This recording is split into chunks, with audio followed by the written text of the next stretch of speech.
Alright, let's do this. Yeah, so many things I thought I saw Jesus in. Peeled the layer back and realized it's me again. See, I'm willing to die for what I'm down for. Open up the floodgates, prepare for the downpour. I was raised on BET, Uncut, Fresh Prince, and Snick. I had 2 girlfriends when I was 6. Miss me with your posture and present it as devotion, please. I've walked in mega churches and found God in the smoke machines. Ways I used to think of dying, it's like a genocide. Your advice is ill-advised, I'm ill with rhyme. Putting language to how I feel inside. Boxing with boxes, too many options to fit inside. How do you mourn something that's still alive? I'm figuring it out. Used to fear, now exploring when I'm feeling doubt. I'm gaining weight, I'm filling out. My circle's small enough to fit around. I stick to my convictions and risk the crowd. But I'd rather that than chase a trend or cater to the wind. Whatever my decisions, gotta face me in the mirror. The goal is to be faithful and be clear. Satan is a hoe, I ain't crazy, I don't fear him.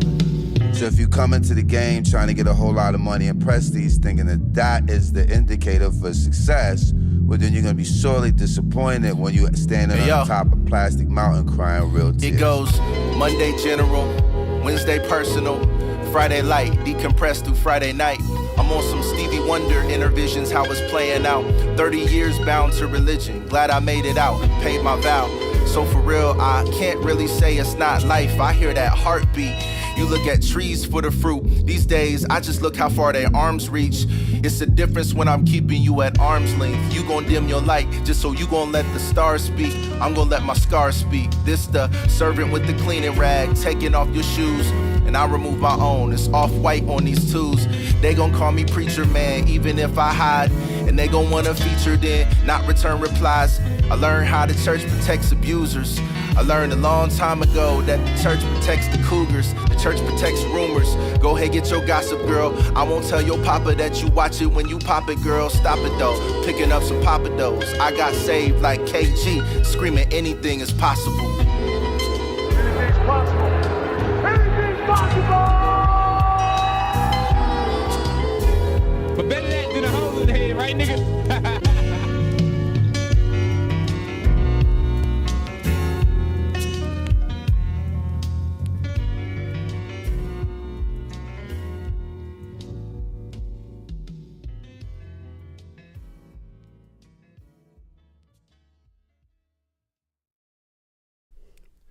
Yo, what up with it? What's going on, y'all?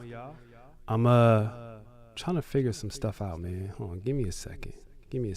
Okay. I had to move everything over from my Mac Mini to my MacBook.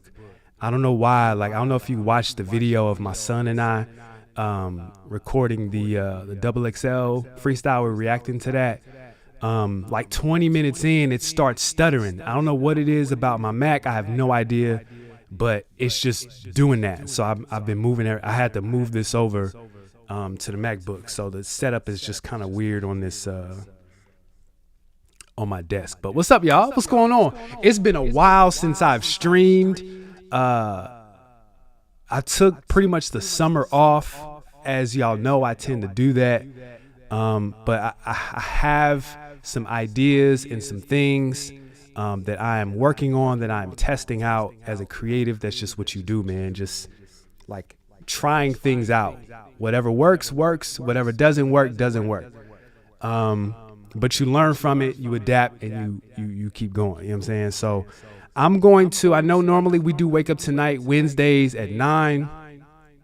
I have space to kind of do this more in the daytime. So I'm going to try and, turn this into like Wake Up Today of some sorts. That doesn't mean that Wake Up Tonight is necessarily going away.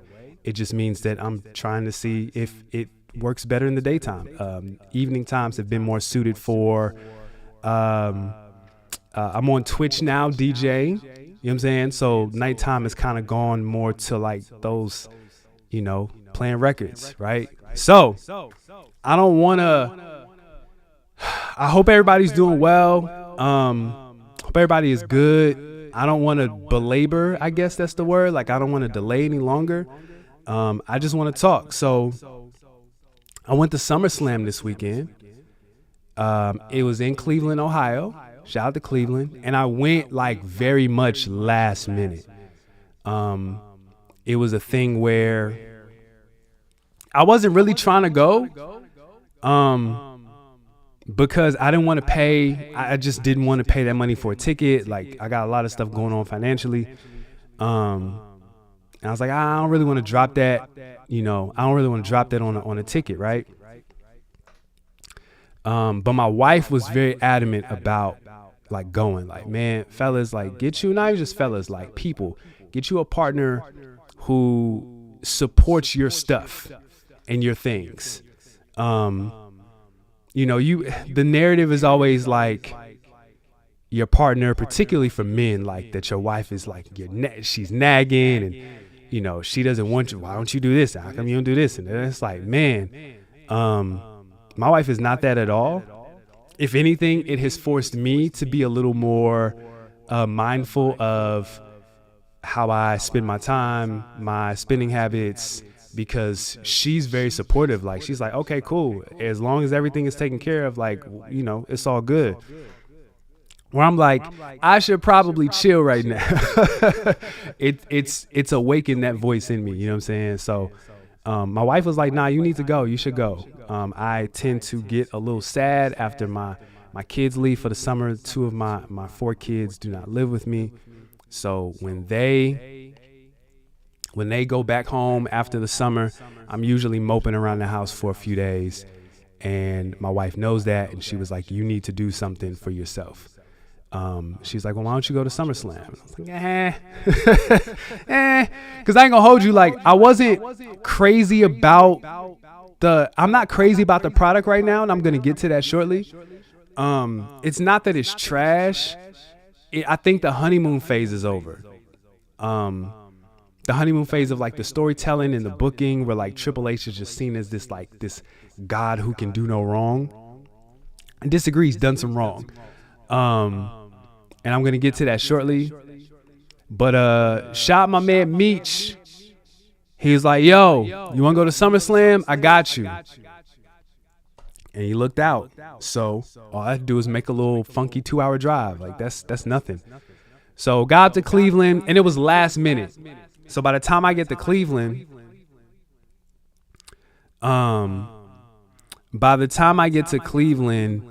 I've already missed the first match. I'm literally listening to it on my phone. I have the Peacock app pulled up on my phone, so I'm just listening. So I missed Liv and Rhea live, but I was watching it while I was looking for somewhere to park, because that was crazy. And God super looked out, and I was able to get a really good parking space, and I didn't have to spend an arm and a leg. But it's funny. Was that Mike Epps who was talking about like, yo, we be like praising God for like parking spaces. You know what I'm saying? But I was like, yo, I saw they was trying to charge $75 to park on the street. And I'm like, absolutely not. I ended up finding a hotel that was only charging $30. Cool. I'll do $30. So what I'm going to do, so I was able to get in, got into the venue. My seats, if you go to my Instagram, and I'm going to make a post probably later today, my seats were cool. My seats were cool. They were cool. It wasn't the fault. I just think like the Cleveland Browns need a new stadium. That's what the seats were uncomfortable. They were really close together. I'm taller. Y'all still smoking e-cigarettes in 2024. It's like, come on, y'all. Like, still, they just smoking, blowing smoke in the air. And granted, it's not as like aggressive as nicotine, but it's like, I still don't want that in my face. But weather was cool. Crowd was lit. Everybody was really excited to be there. So what I'm going to do is I'm going to go match by match, and I'm going to talk about what I liked, what I didn't like, storyline, where's it going. Let me know in the chat, like, what was your favorite match of the night? What was your favorite match of the night? So, man, Jeremy says, I would say the Cody phase is over. We're going to talk about Cody in a second. So if you're in here, let me know what your favorite match on the card was. Or I say, not even your favorite match. What was the two-part question? Your favorite match on the card, and then what match were you looking forward to before the event started? We'll start there. Because I think for me, it was Drew McIntyre and CM Punk. I like that storyline, and I like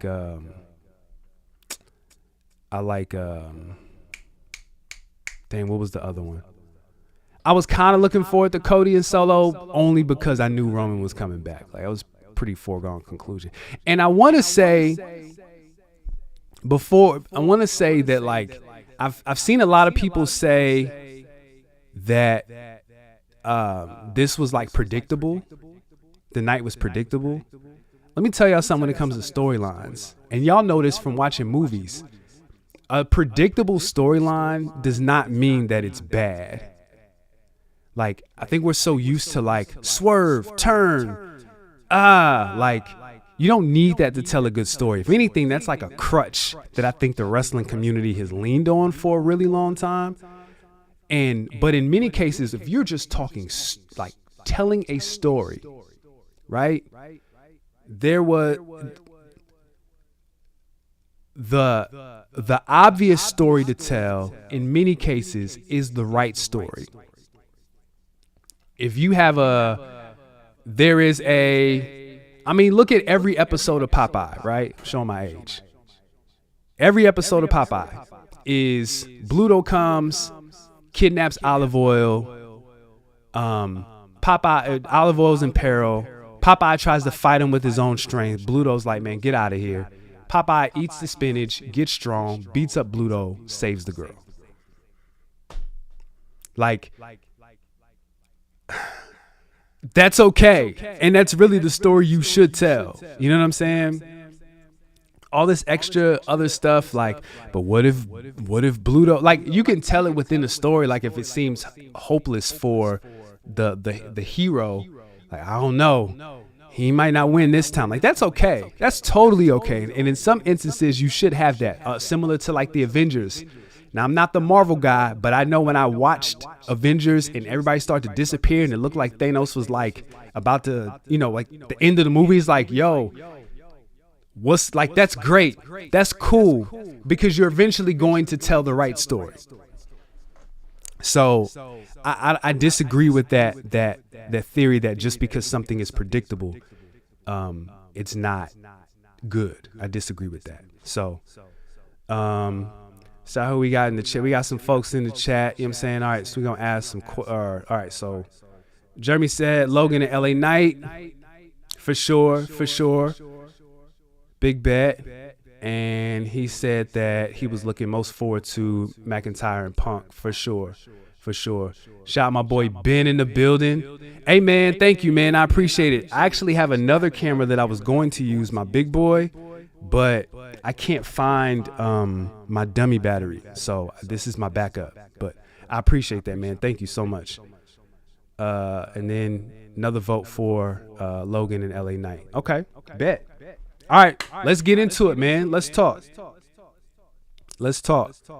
And then we got some wrestling fans in here. That's what's up. Gunther, listen, we Gunther hive over here. We gonna talk Gunther. We gonna talk Gunther today, boy. All right, let's start from the bottom of the card and work our way up. So first and foremost, we have. Let me make this a little bit smaller. There we go. All right. So first match on the card is Liv Morgan and Rhea Ripley for the women's. What's the difference? I always get these confused. This is the women's world championship, right? Correct me if I'm wrong. I'm okay with being wrong. So the storyline with everything, y'all know the story, man. I feel like I'm talking to some heads in here. It's Judgment Day. There's Dominic Mysterio. They're fighting over a guy. Dominic was, Liv was.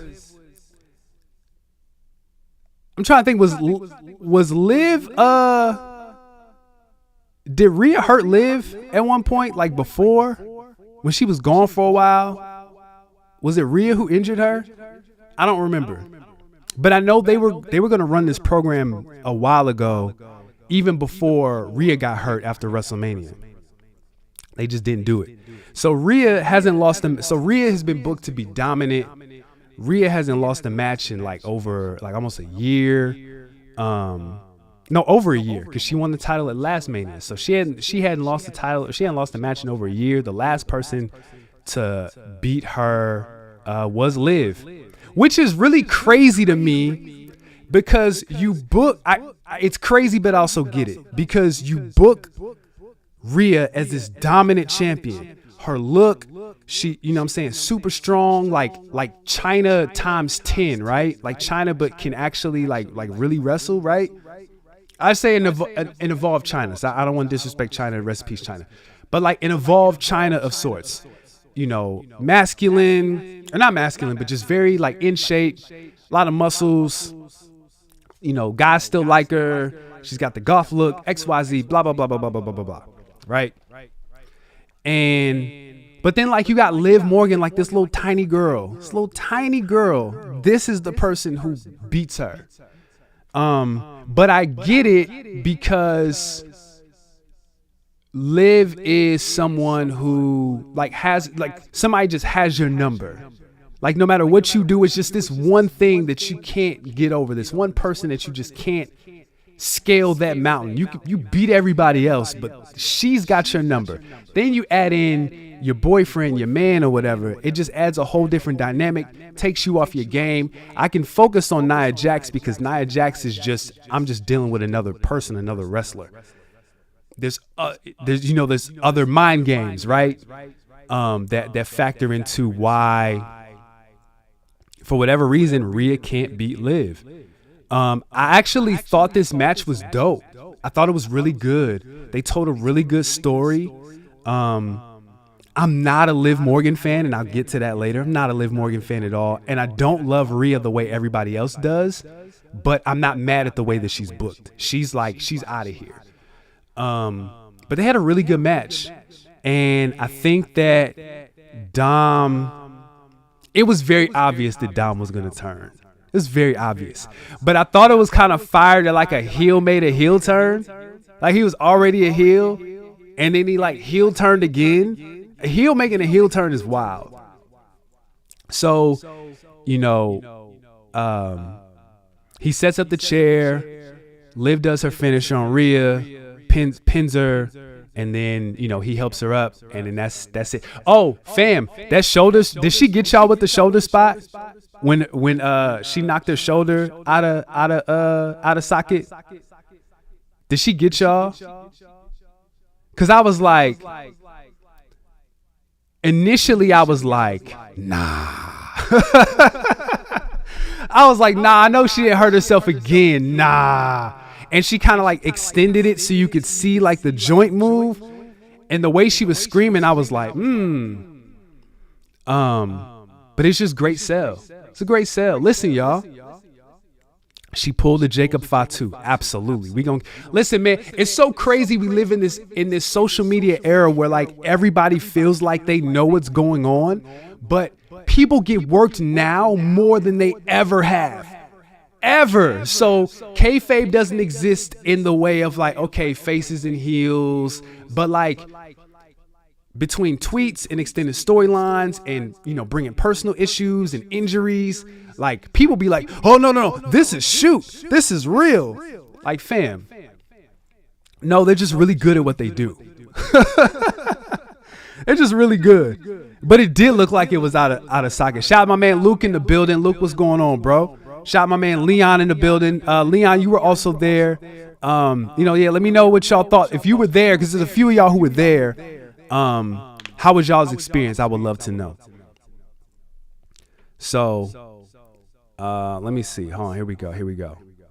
Yeah, my man Luke said, yeah, her shoulder looked like it was out of pocket. Oh, dang, this, okay. All right, y'all. There we go. Let's move this up here. There we go. Definitely looked like it was out of socket, for sure. For sure. And then my man Leon said, great match. I do like Liv. Me and my daughter believe that Jay and Rhea and Dom and Liv is coming soon. I wouldn't be mad at that.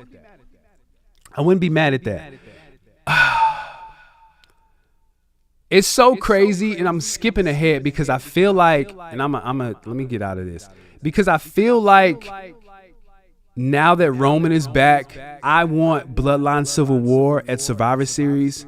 But if Triple H has not proven like one thing to us, it's that he's gonna take forever to tell the story.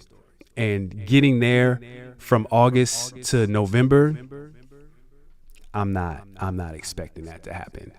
Because in theory, it will be the Bloodline against Roman,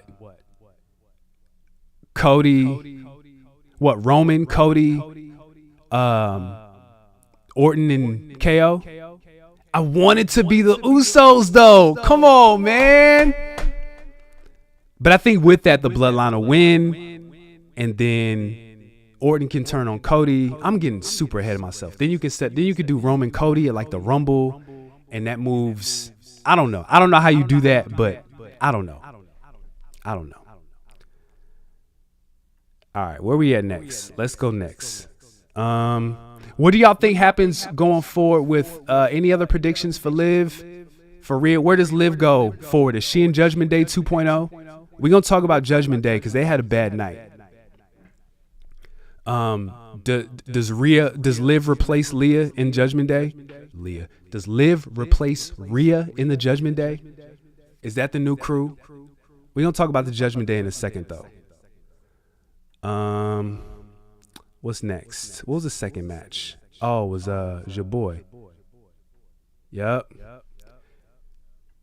Sami Zayn, Braun Breaker. Wasn't much. You know, I was walking into the arena as this match was happening, and I loved hearing like the crowd, ooh. And then I heard 1, 2, 3. I was like, oh, word? The match was 5 minutes. And truth be told, that was exactly what it needed to be. I like Braun. Braun is fire.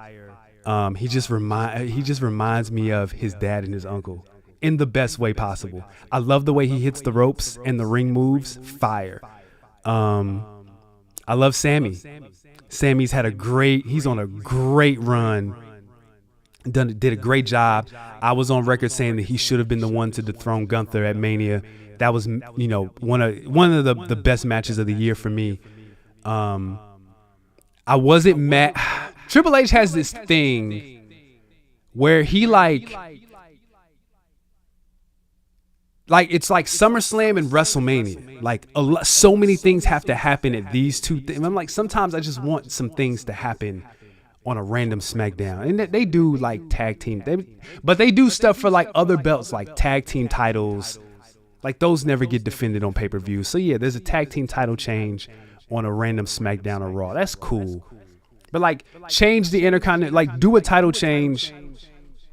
I guess it depends because I'm gonna get there. I'm sorry, I'm getting ahead of myself. But I like Braun a lot. Braun is dope. He should 100% be Braun Steiner for sure. And I wish that Scott could be like his mouthpiece.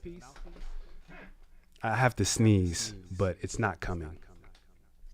Hold on, let me get to this Judgment Day take. Hold on. All right, so Luke said there is a new Judgment Day. They'll have a new name. Priest and Mommy kicked out. Like Triple H did X-Pac at Mania 15. I forgot about that. They did do that. Yeah, we'll get there in a second. But this was exactly what it needed to be. I wish this would have happened in their first match, but I understand. I'm not mad at the story of I underestimated you. I thought I could just go in there just on like whatever mode and run over you, but Sammy is more experienced. So I was able to outsmart you and win. I'm not mad at that. But then the second time, I'm just going to run you over. 5 minutes. 1, 2, 3. I'm cool with that. Where do y'all think Braun Breaker and Sami Zayn go from here? Because again, if I'm telling the Bloodline story and I want the Bloodline Civil War, Sami Zayn has to be in that War Games. Because you got the 4, right? You got Guerrillas of Destiny, you got Solo, and you got Jacob Fatu, and then they just signed how do you pronounce his name? Is it Hikuleo? The tall dude? So you could technically do 5, but then you got Roman, the Usos, Sammy. But then who do you don't do the other guy. What's homie's name that botches all the time? They got the patch over his eye. He don't need to be in War Games.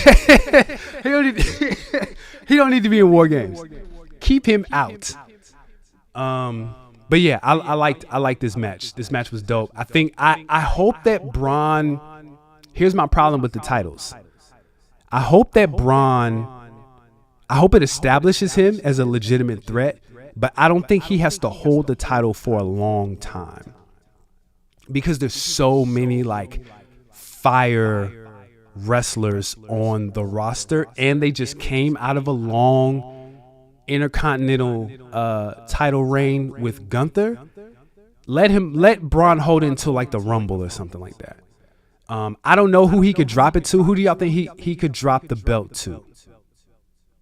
Let me know. Leave me a comment. Who does he drop the belt to? Everybody in the shop, my man Tony in the building. If y'all in here, if you drop out or at some point, just like this video, please. I would appreciate it. All right, what's next? I said Jimmy. Yeah. Roman, Jimmy J, and Sammy. Yep, absolutely. All right, match number 3 was Logan Paul, LA Knight. So I'm on record. I don't like Logan Paul. I think he's a really good wrestler. I think he's like done a really good job of transitioning. But he held the U.S. title way too long. Way too long. They could have did this at Money in the Bank. They could do this at the Rumble. Like, they could do this at Mania. This didn't need, like, Logan Paul didn't need how long did he hold the belt? Like a year? I don't need that. I don't need him to hold the belt that long. I get why from look, Logan Paul has his own following. Look, guys, he's holding the belt. I get that, but it didn't need to be that long for that to happen. Here's my problem with this, Leon. I need Dragunov as like I don't need him as like a smiley helping out Sami Zayn face. If he's going to be a face, I don't need him to say anything. Like, I just want him to go out and have great matches. I'm not crazy about his character work on Raw. Not right now. I know it's early, but he don't need to have no friends. He just need to go out and just wrestle really, really well. I just want matches as good as him and Gunther on NXT. Just give me those all the time. So, and I'm not a fan of Los Angeles Knight. I'm not a fan. I don't need The Rock 2.0. He's a very decent wrestler. It's like Joe Hendry all over again for me. Like, I don't like Joe Hendry. Like, I wasn't around to see it. So if I'm not in on the joke or the character, it's because what I've seen, I'm just like, just another mediocre guy who, reminds you of somebody you used to like and can like kind of wrestle. We gonna get there though. I'm gonna talk about Triple H today. So I'm trying to get through these matches because I don't want to be on the stream for too long. But with that said, this match was really good. It was. I can't they had a great match. They did. They kind of low key stole the show a little bit. And of course, LA Knight winning was the right call. Now, I'm okay. It's weird. Like, on one hand, I'm okay with LA Knight having a nice low reign. I'm okay with that. But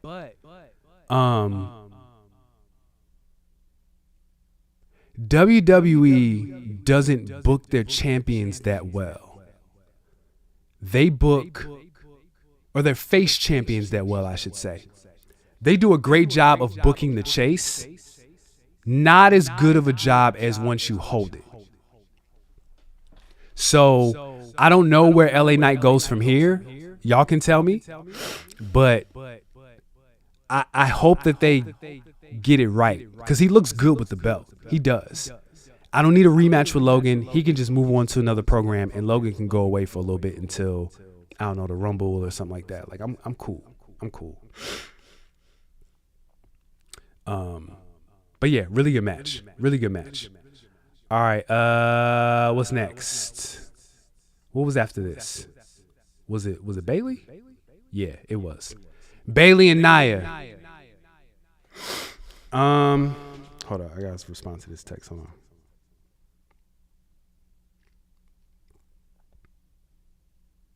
All right, there we go. W wife again.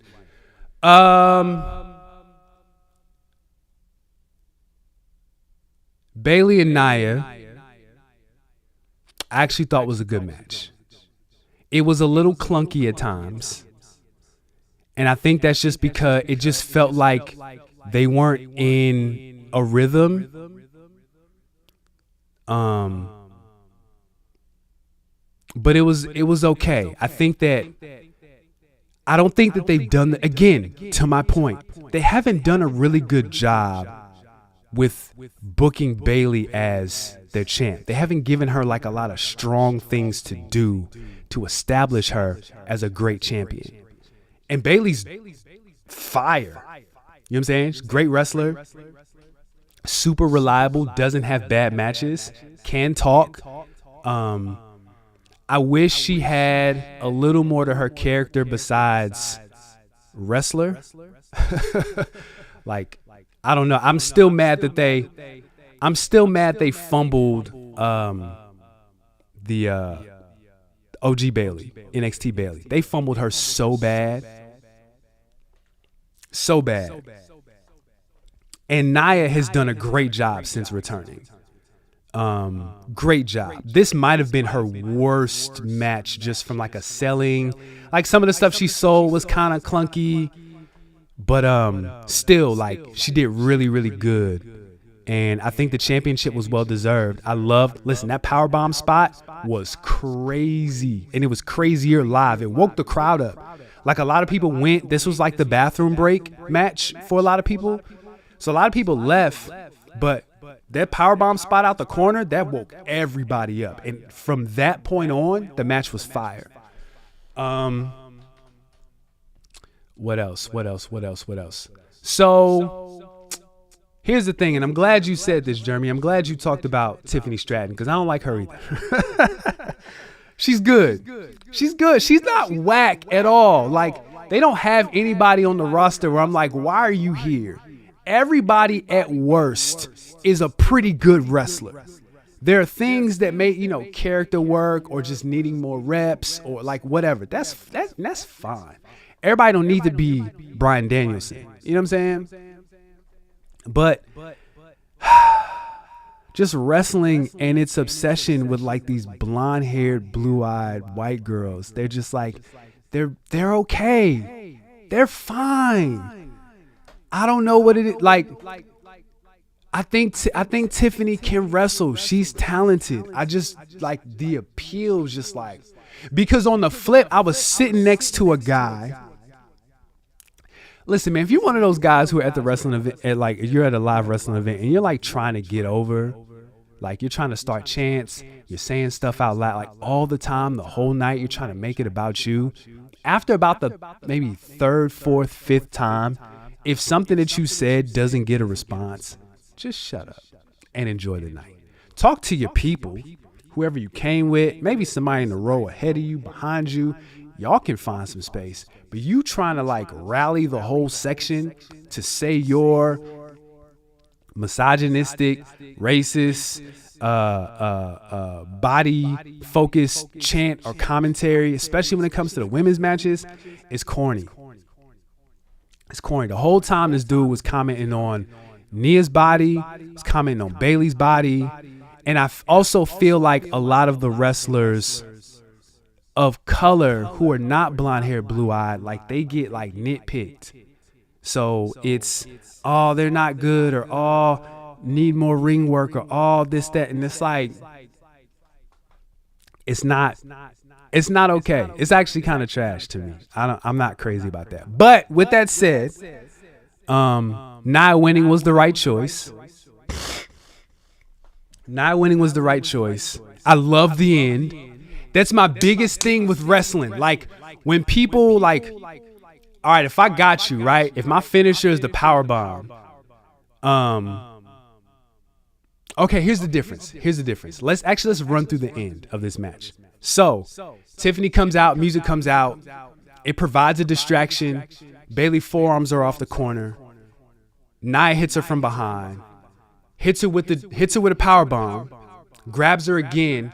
Hits her with a jackknife power bomb. Drags her over to the corner. Does a bonsai drop. Goes back up again. Almost like when it's done wrong, you hot dog and grandstand. You start cheering, you jaw to the crowd. This is my time. Like, you say your little catchphrase. You do a bunch of other stuff, and then like you give enough time for your opponent to recover, and you miss. But the thing that I love that Nia did, Nia was like, oh no, I got you. And it felt like whatever was in her body just needed to come out. She just screamed like, I got it. This is like, we here. Did the second bonsai drop, folded her arms like Yokozuna, and I was like, yes. 1, 2, 3. Loved it. I hate posing in between finishes. When you have your opponent, go for the kill. Go for the kill. I loved it. I'm okay with Nia. And Jeremy, to your point, yes, I 100% believe that Tiffany's going to cash in on Nia and win the championship. They are going to do the storyline that I thought they were going to do with the Judgment Day last year, where Finn was going to win the title last SummerSlam, and now you've got the champion and the Money in the Bank, the briefcase holder, in the same group, like they're friends. And so there's this like, are you going to cash in on me? Like, there's this like uncertainty, mistrust there. They're going to do this story here, and I wish, like I thought they were going to do with the Judgment Day. I'm okay with that. And Bayley can absolutely afford the L. Doesn't make her look bad at all. Bayley is solidified. I don't know where she goes from here. They need to introduce, now it's time to introduce a secondary women's title. Women's Intercontinental title, yes. They need it. They have a crazy roster, and then they signing all these women from overseas. Like, you gonna need some more hardware. You're gonna need some more hardware. All right, what's next? What happened after that? Oh yes. CM Punk, Drew McIntyre, Seth Rollins special guest referee. This was the match I was looking forward to the most. Punk hadn't wrestled in 10 years. Drew McIntyre has been doing excellent character work, though I think he loses way too much. And then you bring in Seth Rollins as the referee. He don't like nothing. I hope this leads to a triple threat at some point. They need to do a triple threat. That also, I feel like it would have helped Punk out, because Punk was clearly gassed, and that's okay. He ain't wrestled in 8 months. Yeah, he's gonna be tired. I wasn't mad at that. I like this match. I wanted to love it, but I liked it. Once they introduced the bracelet, it became too much. It became about the bracelet too much. Involved the bracelet, but like, it was just a lot. Because if I'm Punk, let me beat you first, and then I'll take the bracelet, like over your carcass. You knocked out. Give me this bracelet. I'm gone. He was trying to take it off during the match. It distracted him. It definitely felt like Rollins was more on Punk's side. Excuse me, which kind of didn't make sense simply because of their history. Like Punk and Rollins are supposed to wrestle at WrestleMania. When Punk comes back, Rollins is, at Survivor Series, they had to hold him back. And now all of a sudden they're like, they don't like each other, but it's like it's not like a blood feud. You know what I'm saying? But I like this match. It's very punchy, kicky. And this is what it should have been. Like, yo, if I don't like you, if one of us got beef, Leon, if you and I got beef, and I see you, I'm not, and we're both wrestlers, I'm not locking up. I'm not doing a collar and elbow tie up. I'm punching you in the face. You know what I'm saying? That's the thing I hate about another match on the card that I'm going to talk to later. Supposed to be a blood feud, but it's just like we having a wrestling match. I didn't like that. But Punk looked a little slower. And again, 8 months coming off an injury. I think they did a good job of protecting him. Drew winning was the right call. And I'm not mad at it. I'm not mad at this, but I wanted it to be great. Like Punk, Brock at SummerSlam was at 13. One of my favorite matches of all time. Shout out to my man Chris over at Pancakes and Power Slams. He recently did a video on who is Mr. SummerSlam. We know Shawn Michaels is Mr. WrestleMania. He did a video on who is Mr. SummerSlam, and the answer was Brock Lesnar, and he's absolutely right. And that Brock and Punk match from 2013 was fire. Great match. Yeah, this match was good. I wanted to love it, though. Does this feud continue? Do we get another match at what's next? They got Bash in Berlin. Is there another match at Bash in Berlin? Is there another match at, I think, what's Bad Blood? Bad Blood is in October, right? We get another match with this? Is it over? Where do y'all think this goes? Let me know. Leave a comment. All right, we got two more matches. Two more matches.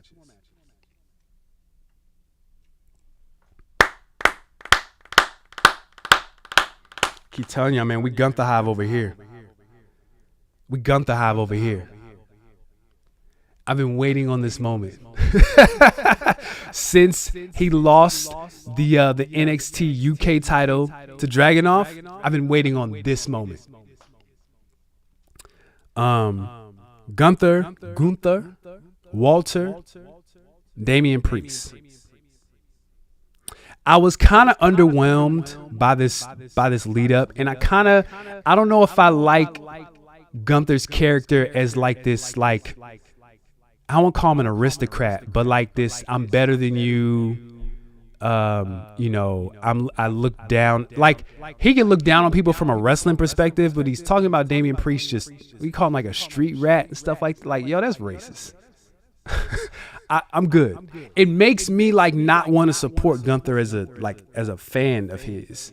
So I'm like, now I'm supporting somebody who's like coming out just saying really racist stuff, and I don't like that. I don't like that. I feel like they could have built this up a little bit better, differently. With that said, come on, man, Punishment Martinez, like Punisher Martinez. My bad. Or was it Punishment? Was it Mint or? Of course they were going to have a good match. Of course they were. It's them.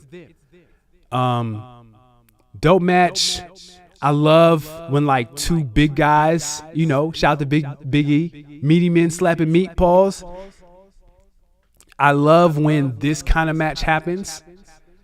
It was really good match. And Finn turning was clear as day, but again, obvious. Just because the story is obvious doesn't mean that you don't have to do it. I enjoyed this match a lot. I'm trying to think if there's anything else before I get into my whole. Finn. It was Finn turning. Was there any like spots that were crazy? I don't remember. The end was fire. The finish was fire. The thing I love about Gunther is that he doesn't have a finish. Like, he's just like, my finish is when I beat you. That's fire. So you don't know how to prepare for him. Like, if you're preparing for Stone Cold, it's like, once he kicks you in the stomach, you got to roll out the ring. You know what I'm saying? Once Shawn Michaels is in the corner tuning up the band, you got to roll out. You got to get out the way. Sweet chin music is coming, right? With Gunther is just like, any move could beat me. So I love Finn putting. I hated that he rolled him over to the rope. I wish Gunther would have rolled over. Priest rolled him over, and you already know when they hook the inner leg and not the outer leg that like shenanigans are afoot. He hooked the leg. Finn put Gunther's leg on the ropes. Priest looks up. They immediately show the replay, which is weird because they never do this. But for storyline purposes, they do. Show the replay. And he's like, he sees Finn do it, and he's like, yo, are you crazy? Are you serious? This tension had been like building up for a while. He goes out to go get Finn. Gunther grabs him, puts him in a sleeper hold. I'm in the crowd. It's me and the guy I'm sitting next to. Like, yo, it's over. It's over. It's over. When Priest popped up, when he did the Hulkamania like charge up, I was shocked. It got me. I said, oh, this is the moment that solidified Damien Priest as a superstar babyface. That last sequence, powering out, maneuvering out of the sleeper hold the first time, pinning 1-2, break up, immediately going for Finn, but then getting grabbed again into a second sleeper hold, and then him like trying to power out again. He does that last like 11th hour, like whatever little strength I have left, just and then he passes out. He doesn't give up. He doesn't tap. He just passes out. Shoot Damien Priest to the freaking moon. He is out of here. You got Dominic Mysterio doing a double turn as a heel on Rhea Ripley.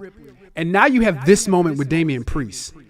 As Judgment Day, goes into this 2.0, this different iteration, Damien Priest and Rhea Ripley are out of here.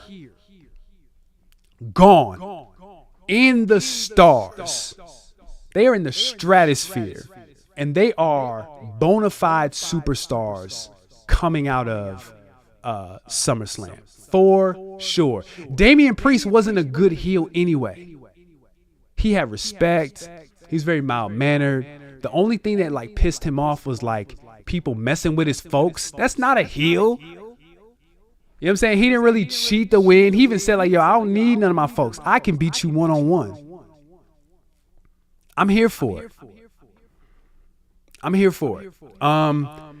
Where does Judgment Day go from here? You got possibly Liv. You got Dom.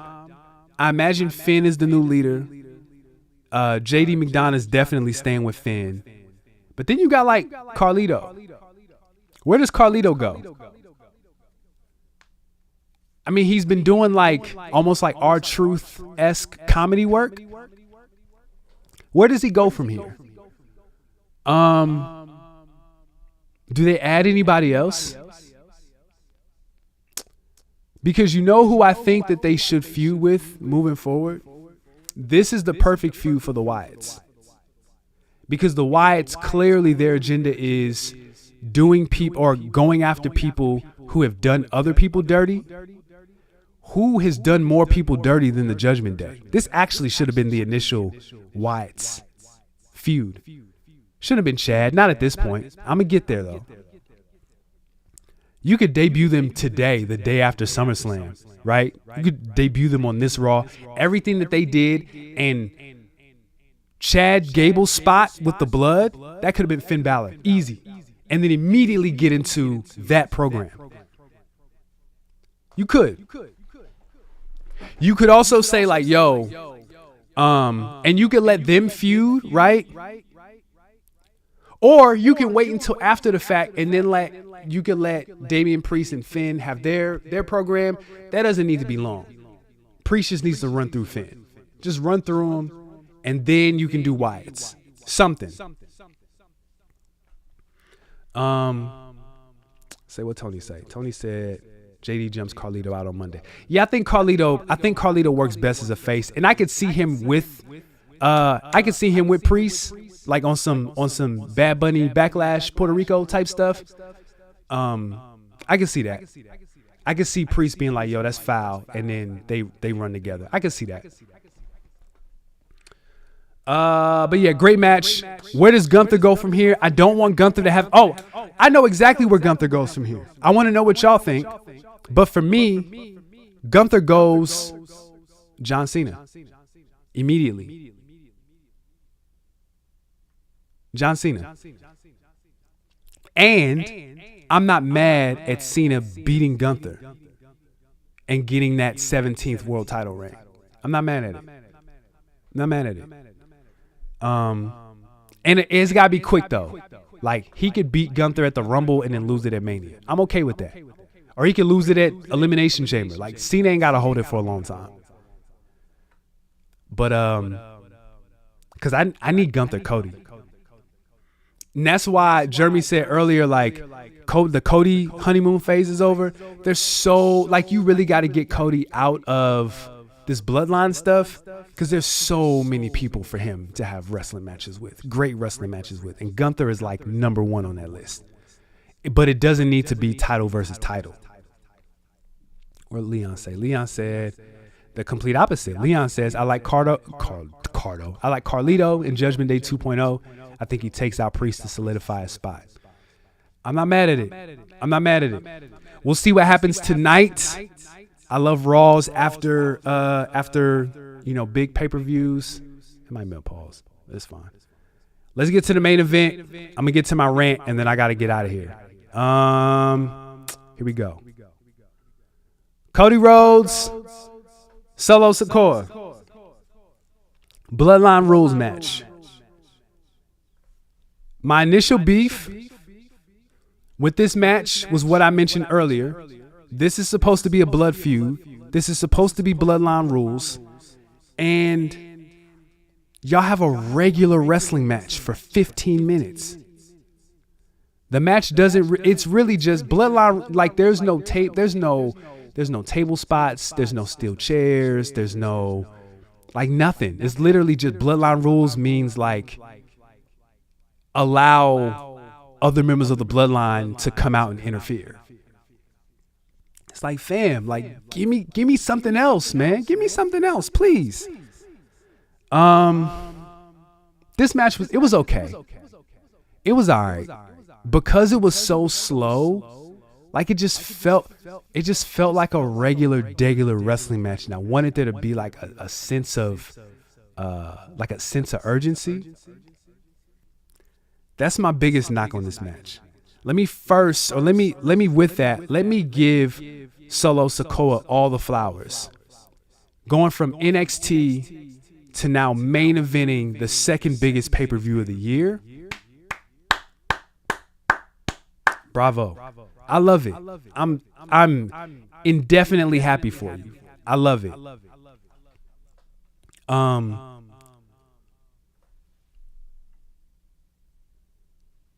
With that said, the match was very decent. It was okay.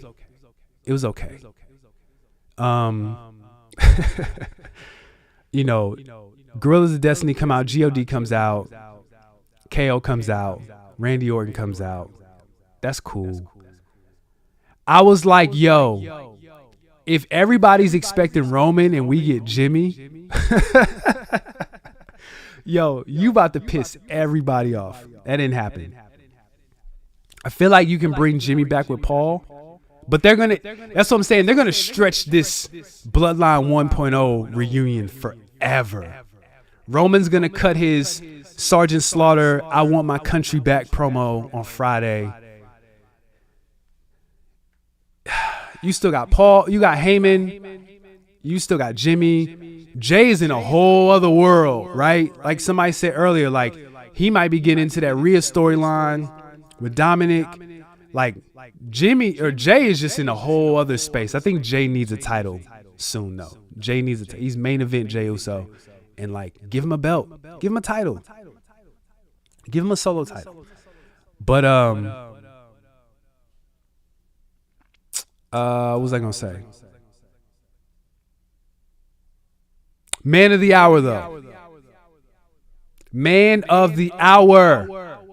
I knew it was coming, but I didn't think that when I missed like the initial doom doom doom, right? The crowd exploded. That and Luke, you was there, bro.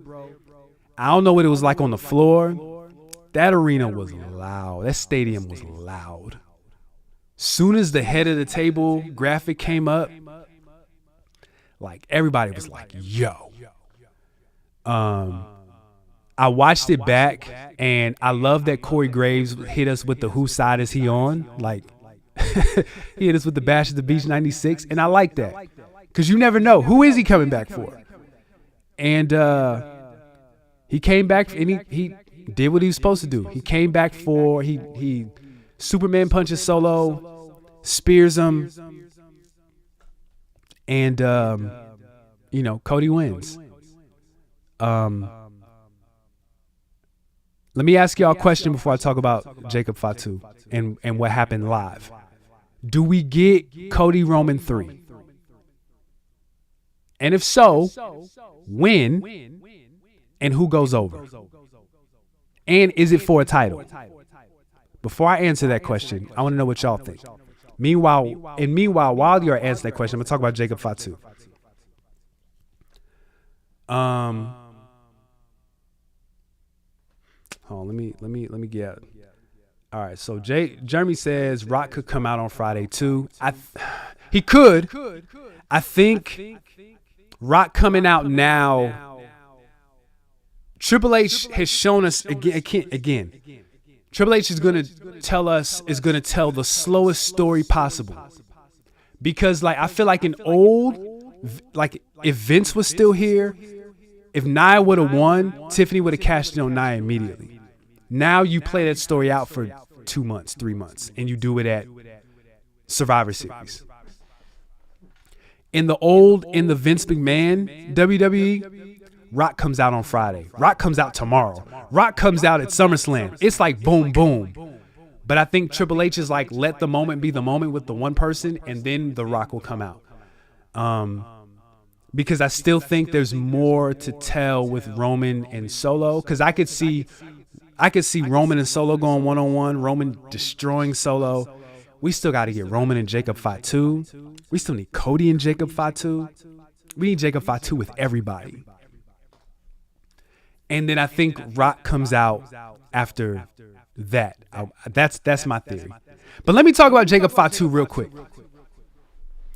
What I said earlier about wrestlers being really good at what they do. He did an excellent job selling. I saw the video of him in the boot. I'm not even saying that he wasn't hurt, because that landing looked really bad on his leg. But do I think that it was, do I think that was off script? No. Do I think he hurt himself more than he intended to? Yes. I just think he did a great job selling. And it makes sense because you don't want that Roman Jacob Fatu interaction. You know, when Roman and Jacob head up. I've also heard the theory that Jacob is running with Roman. I don't know if y'all heard this, but the theory, I've heard two theories about Jacob Fatu. Number one, that he is to Solo what Solo was to Roman. Solo was the enforcer. Meanwhile, he was eyeing Roman because he wanted to be the tribal chief. I'm hearing this, and someone said this is the same instance where Jacob is eyeing Solo because he wants to be he wants to take Solo out and become the tribal chief. I've also heard that Jacob is a plant, and he's working with Roman as a mole. I don't know if any of those have validity. I'm not mad at Jacob eventually turning on Solo and being his own guy. Because my question is like, yo, once all this is over, once this Bloodline story finally ends, what happens with all these people? What does Solo just go into a regular program with Chad Gable? You know what I'm saying? Do the Gorillas of Destiny have a tag match with Awesome Truth on an episode of Raw in September? I don't know. Does Jacob Fatu, have a love triangle with, Jade Cargill and, you know what I'm saying? Like, I don't know. Like, what kind of regular like wrestling programs do like members of the Bloodline go to after the fact? Because it's very clear the Usos are coming back, right? They're clearly going to reunite, and it's going to be great, and they're going to have a moment, and they're going to get another tag run. It's going to be crazy. We know that. So, see, awesome. Yeah, didn't know whose side is he on. Yeah. So, Leon says, yo, worth the price of floor seats. Regardless how, I didn't want to get them floor seats. I'm like, yo, if you're not in the first like 3 rows of the floor, like, my man Luke said crowd went nuts. Really didn't know whose side he was on. Cody, okay, Luke's Jeremy says, yep, Jacob was working. Don't want them to cross paths yet. Agreed 100%. Oh yeah, I forgot. Listen, man. Tongaloa. It's almost like a running joke at this point. I'm just like, fam, are you really this bad? And it's not even bad. He's just like, nah, he's bad. It's bad. It's bad, bro. But it's hilarious. What was I gonna say? So was that? Oh, my mic is my mic echoing? Am I good? Do y'all hear me? I just got a text that said my mic was echoing. Do I sound good or am I? Oh! Y'all didn't tell me my mic was echoing? I had my DJ echo on from when I DJ. That's funny. All right, well, there's that. Appreciate the text. All right, we good, right? I cut that out. Y'all didn't tell me that my show was echoing. All right, it's all good. All right, let me go to my crescendo, because I got to get out of here because I got a client I got to get ready for. There we go. Appreciate it. Let me send this text. Y'all did me dirty. It's all good, though. It's all good. All right, so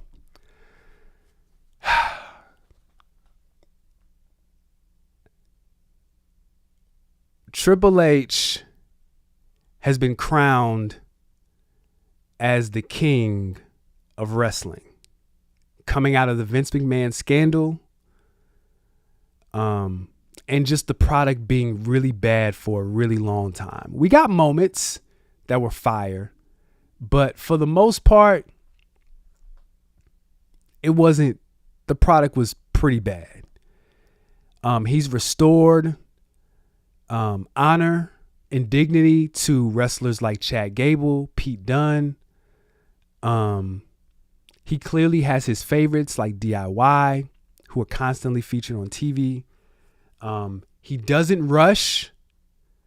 I do like long form storytelling when necessary. And the product is hotter than it's ever been. So many people are hitting me up now like, yo, I'm watching wrestling again. Yo, what's up with this? Yo, but like talking to me. It is very close to Attitude Era. It's close. But dare I say the product is better now. Like, go back and watch. I always talk to the homies about this. Go back and watch Attitude Era. It's bad. Attitude Era is bad. It's not good. We were just 13. But with all the good things that Triple H has done with storytelling and storylines, I do think the honeymoon phase is over. Because there are certain characters and certain wrestlers that have not gotten a fair shake within the WWE universe, ecosystem, what have you. And I think it's glaring. I'm not expecting Triple H to be perfect, but I do think that the moments he's missed are big moments. The wrestlers that are not getting this look or getting an opportunity to be showcased and featured are like wrestlers that should be showcased and featured. We'll start with the Street Profits. We'll start with Bobby Lashley and MVP. Clearly, no idea what to do with them. Bobby Lashley, even though he's up in age, he's older. To me, he's still a home run. It's still very easy to book Bobby as a legitimate threat, upper car or main car. I'm trying to think of the word. Like, he should still be a threat. Roman never beat him clean. Ever. They broke up the Hurt Business. That was trash. But there was still space for at least Bobby with MVP as a mouthpiece. At least. They dropped, the Bray Wyatt moment. I mean, Bray Wyatt was sick and dealing with stuff, so that's cool. But like, they just didn't under Triple H, he hasn't done anything good. That Karrion Kross feud was trash. Karrion Kross is trash. That whole crew, and I like AOP. Trash. Like, they might have a better shaking back in NXT. And I'm okay with them being with Paul Ellering too. Even though he didn't really say nothing or do nothing. But like, Karrion Kross is terrible. And he's on TV every week. Terrible. Not good. That Adam Cole promo on NXT killed everything about it. In a minute, and his main roster debut, done. Bobby Lashley should have got a fair shake. He's gone. Street Profits. You turned him heel, and then people didn't want to boo him. So you turned him back face. Montez Ford is out of here. Like a layup. Angelo Dawkins has done a complete 180 from being a guy on NXT to like being a good accompaniment to Montez Ford. He is the big poo to Montez's Fonte. Shout out to little brother. Like, perfect. I'm okay with them being with B-Fab because I hated Hit Row. Hit Row was super trash. And it was like black people cosplaying black culture. And it was just weird. And they dressed like Foot Locker mannequins. It's just like, that was not a good gimmick at all. Swerve made them cool and Swerve isn't cool. That's a whole other conversation. So I'm okay with them being with B-Fab because you don't have to have Montez with Bianca. I think Bianca, and I'm going to get to Bianca in a second because she's on my list. Like, you don't know what you're doing with the Street Profits. And that's a layup. They should be featured all the time. Montez has the look. He's a great wrestler. They still have, to me, you could just keep that gimmick. You could just keep the gimmick. Red cups. I'm okay with that. What else was I going to say? Okay, next. Chad Gable, Alpha Academy. One of the hottest storylines on Raw. Otis was right there.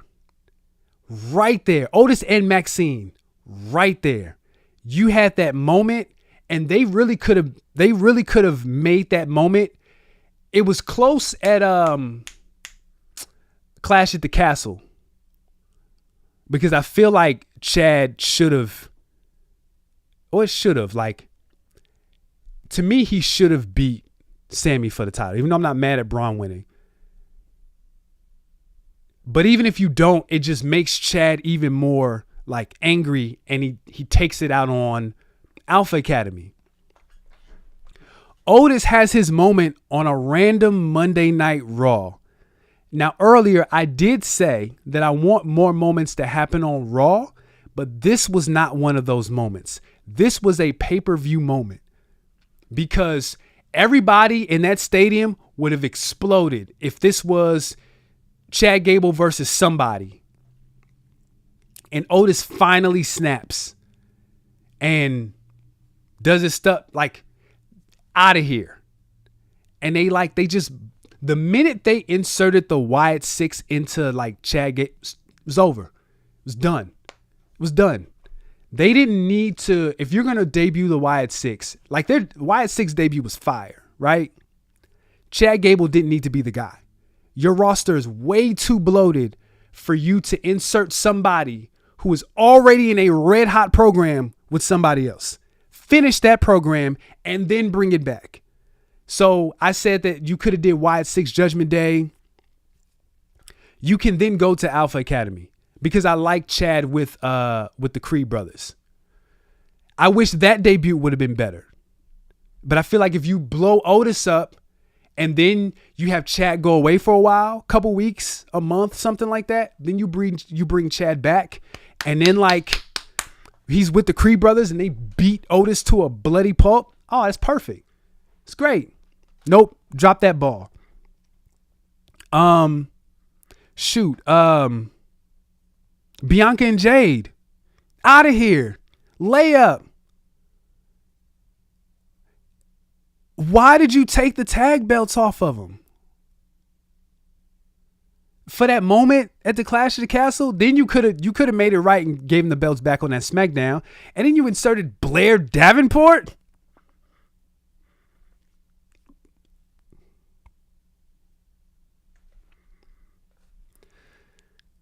Nah, man. As good as the product is right now, Triple H has fumbled enough people for me to say,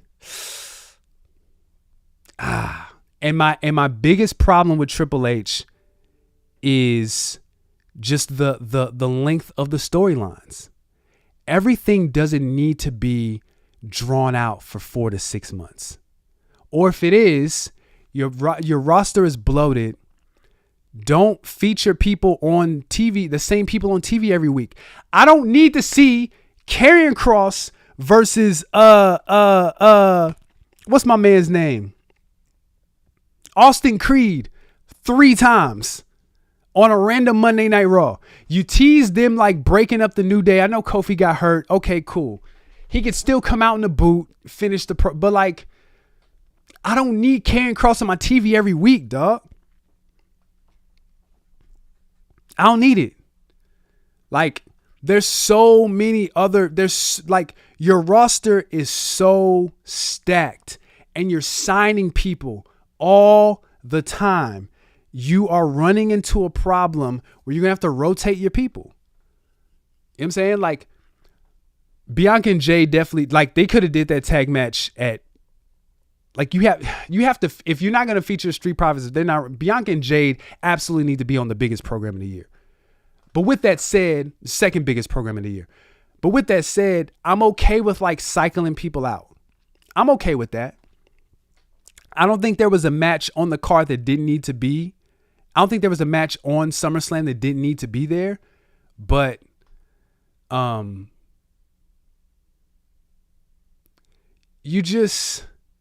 there's just some room for improvement with me. I'm not, because here's the thing.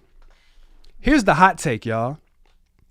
When it comes to booking, like low key, Shawn Michaels is washing Triple H right now. What Shawn is doing in NXT is consistently better than what Triple H is doing on the main roster. Like, NXT is really, really dope. I'm like, yo, what would Shawn do on the main roster? I'm curious. I really am.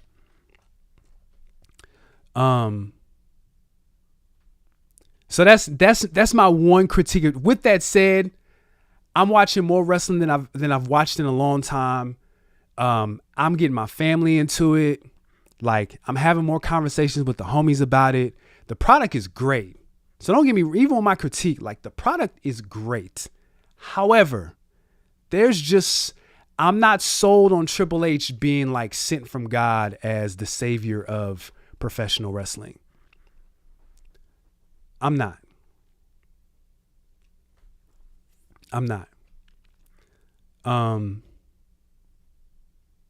Yeah. But what do y'all think? How do y'all think Triple H is doing? Y'all think he's doing good? Doing all right? You enjoy it? What's your favorite program right now? I'm going to stay on for another about 5 minutes before I got to go. And if you're in here, please like this live. I would appreciate it. So Renzo says, it's facts, but you can't say the booking isn't better than the booking of McMahon. Listen, man, let me tell you something. I have been watching wrestling since 1990. I watched Hulkamania. I watched the NWO. I watched the New Generation, which is actually one of my favorite eras, like low key. Attitude Era, the Monday Night Wars, all the, like everything. The real dark days of wrestling, which is like the early 2010s.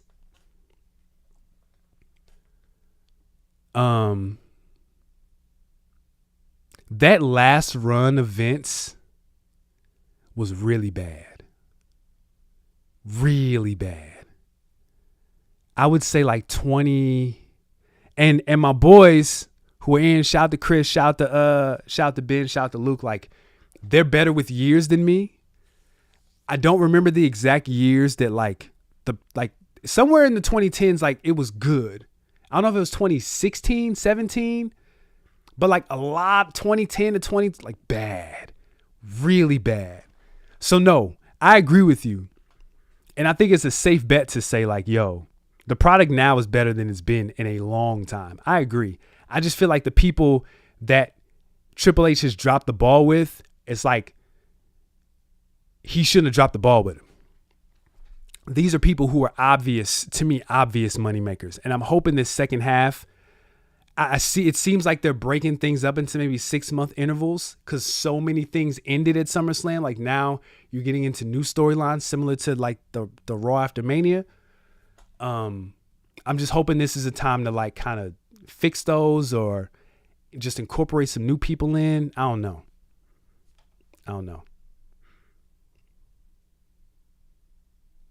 There we go. This is interesting. So Leon says, my daughter believes that Triple H promoted Logan Paul instead of Ford due to the similar skill set. I'm not mad at that.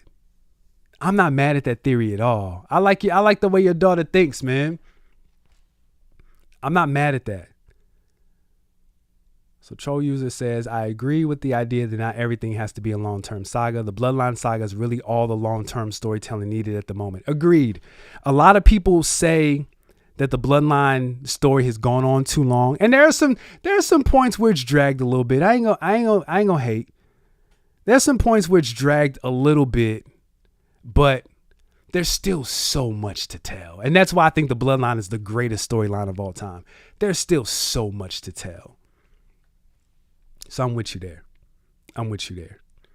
All right, last question. I'm gonna get out of here. So, what is the biggest takeaway for you after SummerSlam? What are you looking forward to? Just it could be anything. What is who's your MVP of the night? What are you looking forward to tonight on Monday Night Raw? Just what is your takeaway after watching that and seeing the product move forward? What are you looking forward to between now and, let's say, the Rumble? What do y'all think? In the meantime, I'm going to plug and tell you guys that I have a Patreon, and I talk about everything. If you guys don't know, I'm an artist. I do everything. So there is music, there is culture, there is safe community, all different types of things. It is only $5 a month to join, and I'm on there all the time. Though, seems like this was really fun. I may try to do these daytime streams a little more often. I'm going to try and slim it to an hour. Make sure you join my community. If not there, go to ArmandWakeUp.com, sign up for my email list. Go to Instagram, follow me there. Go to Twitter, follow me there. Somewhere, if you are not subscribed to me on YouTube, subscribe to the YouTube. Please, please, please, please, please. In some way, if this is your first stream, this is your first time, introduce yourself. Join in the conversation, which a lot of you guys have been doing. I really appreciate it. I talk about everything. We talk wrestling. We talk fatherhood. We talk faith. We talk music. We talk just man stuff, just all different types of things, man. So let's get in here and let's see some takeaways, and then I'm gonna get out of here. All right, so Renzo says Roman Reigns is my MVP. Sorry, because I followed that guy since 2011. You know what's so funny about Roman right now is under Vince, Vince wanted Roman to be like the next Cena and like did everything he could in his power to make him the goodest of the good guys. And come to find out, all you had to do was just make him the worst bad guy. And now, oh my God, Roman's never winning the title again. That's okay.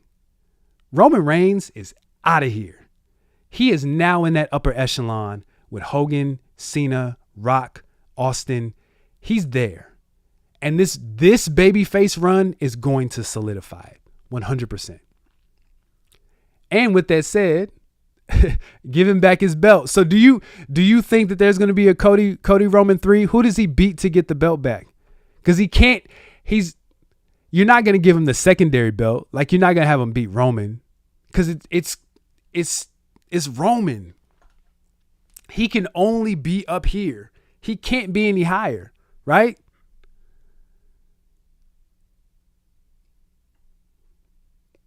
And Rizzo says, want to see the Judgment Day. Yeah, I definitely want to see where they go with the Judgment Day tonight.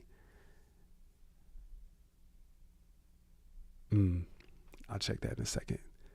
Yeah, I want to see what happens with Judgment Day tonight. I think I'm with you there. Tonight, I really want to see and hear about Judgment Day. And Friday, I'm just looking forward to. I don't think they've announced Roman, but I'm sure Roman will be there on Friday, and that's gonna be crazy. That's going to be crazy. So with that said, I'm going to get out of here. Thank you guys so much for hanging out with me on this lunch break. If you enjoyed this, I'm going to try and do this more often. I've got a bunch of different topics. If you go to my Patreon, I'm about to list all of the topics that I have moving forward, that I'll be doing on these lunchtime. You eating your sandwich, eating your burger, whatever, your salad. Join me. We gonna talk. We gonna kick it. I think this might be the move going forward. This was really, really fun. So I want to thank everybody for joining. Let me get these last 2 comments out, and then I'm gonna get out of here. So he said, Judgment Day, Civil War. I hope Logan Paul doesn't go away. I like him as a wrestler. Ready for Gunther to be the top guy.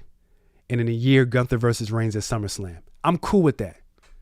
Gunther Reigns. There's so many people. There's so many wrestlers. So many great wrestlers that you can do programs with 100%. Gunther Reigns is fire. Cody Gunther is fire. Shoot, Reigns. I mean, it's not going to happen because they're both faces, but Reigns Priest is fire. Like, so many people that you can put in programs and have great matches with. Their mid card is stacked. Their women's division is stacked. Between who they got coming up in NXT and their signings, stacked. Like, you kind of low key need another programmer. You need to figure out something. But it's a good problem to have. You know what I'm saying? Okay, bet. Roman slated for Friday. Beautiful. I love it. We'll see what happens. So I don't know. Make sure you guys tune in. I don't know when's the next time I'm do this another wrestling thing. I don't want to wait until the next pay-per-view. I'll figure out a way to make it a little more consistent. But I appreciate y'all, man. You guys have a great rest of your day. God bless y'all. And like we always do at this time,